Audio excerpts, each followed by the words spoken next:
আসসালামু আলাইকুম সুপ্রিয় দর্শক মণ্ডলী।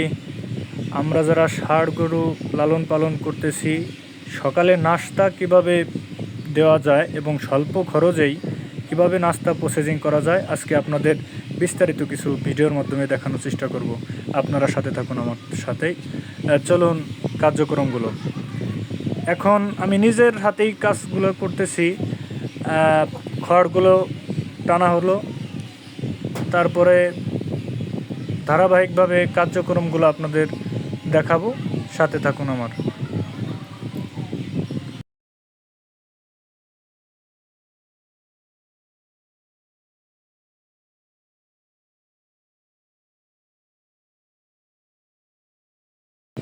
চলুন শুরু করে নেওয়া যাক খড় প্রসেসিংয়ের প্রথম পদ্ধতিটাই।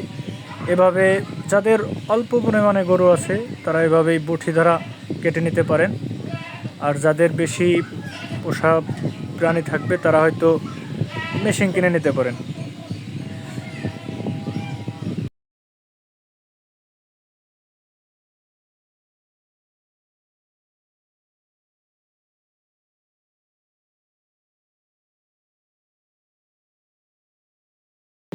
খড়গুলো কাটার পর্ব শেষ করলাম। তারপরে স্টেপে আমার ওই যে বড় একটা তাগারি আছে, আগেও গরু পালা হচ্ছিল, তাই আমি তাগারি নিয়েছি এবং ওইটার মাধ্যমেই খ্যাড়গুলো প্রসেস করি আর কি। এটা আমার সুবিধা হয়। আপনারা চাইলে এভাবে করতে পারেন, না চাইলে বালতি বা বড় পাত্রের মাধ্যমে এই কাজগুলো সম্পন্ন করতে পারেন। তো আমি ওইটা তাগারি আমাদের ভাষায় বলি, ওটার ভিতরে ফ্রেশ পানি নিয়েছি, তারপরে খড়গুলো ভিজিয়েছি। এই ভিজানোর অর্থ হচ্ছে যে যদি কোনো ময়লা বা বিষাক্ত কোনো কিছু থেকে থাকে তাহলে খড় থেকে বেরিয়ে যাবে। আপনার গরুর ফুড পয়জনিংটা আশা করি হবে না, বিষাক্ত বা দ্রব্যগুলো হয়তো নির্মূল হতে পারে। আমাদের কিছু পোষা কবুতর আছে, তার মধ্যে একটা বাচ্চারে ওর মা বাবা খেতে দিচ্ছে না, তাই আর কি একটু। এবার আপনাদের দেখাবো কি কি দানাদার খাদ্য দিয়ে খড়গুলো চপিং করা হচ্ছে।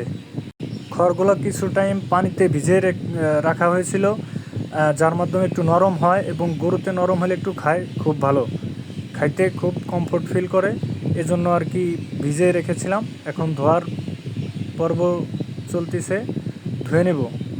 ধোয়ার পরে খড়গুলো সুন্দরভাবে ধুয়ে নেব। ধোয়ার পরে ওই তাগারি যেটাকে বলা হয় ওটা পানি পরিষ্কার করে গো খাদ্যগুলো কীভাবে মিশ্রণ করি পর্বে পর্বে আপনাদের দেখিয়ে দিব।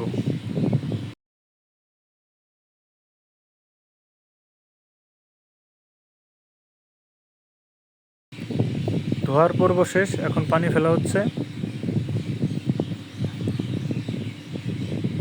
এখন দেখুন কি কি গো খাদ্য দিয়ে আপনাদের চপিংটা তৈরি করি আমি।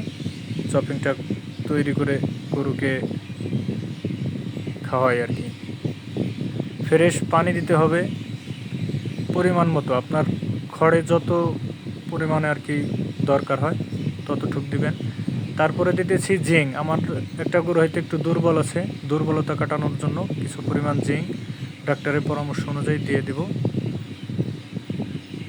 আমি আসলে তরলটা ব্যবহার করি, আপনারা চাইলে বড়ি যেটাকে বলি সেটাও ব্যবহার করতে পারবেন। এখন দিয়ে দিচ্ছি লালি গুড় অর্থাৎ চিটা গুড়, পরিমাণ মতো দিতে হবে। লালি গুড়ে গরুর কৃমি খুব দ্রুতই নিধন হয়, সুস্থ থাকে, ঘুম ভালো হয়, ষাঁড় গরুর জন্য এটা বেস্ট। এখন দিয়ে দিচ্ছি কিছু পরিমাণ ভুসি এবং কুড়া, হালকা পরিমাণে, যেহেতু আমার গরুর এখনও অনেক টাইম আছে তাই আর কি সুস্থ রাখার জন্য আমি হালকা পরিমাণে ব্যবহার করি। আর আদার্স আর অন্য কোনো মেডিসিন বা ফিড যা বলেন আমি ইউজ করি না, যেহেতু আমার গরুর অনেক টাইম আছে, মাত্রই কিনেছি, তাই আর কি সুন্দর একটা খাদ্য তৈরি করি আমি। এখন দিয়ে দিলাম খড়গুলো, ভিজিয়ে রাখা খড়গুলো সুন্দরভাবে, এভাবেই খড়গুলো সুন্দরভাবে মিশিয়ে নেবেন। সুন্দরভাবে না মিশালে হয়তো আপনার ওই দানাদার খাবার আস্ত থেকে গেলে ওরা শুধু দানাদার খাবারগুলোই খেয়ে নেবে, আর যদি সুন্দরভাবে মিশিয়ে নেন তাহলে ওরা সবগুলো খড় খেয়ে নেবে। এভাবেই খড় খাওয়াবেন, খড়ের গুণমান ভালো হবে এবং গরুর শরীর খুব ভালো থাকবে। আশা করি অতি দ্রুত গেইন পাবেন, শরীর সুস্থ থাকবে এবং খাদ্য খুব কম লাগবে।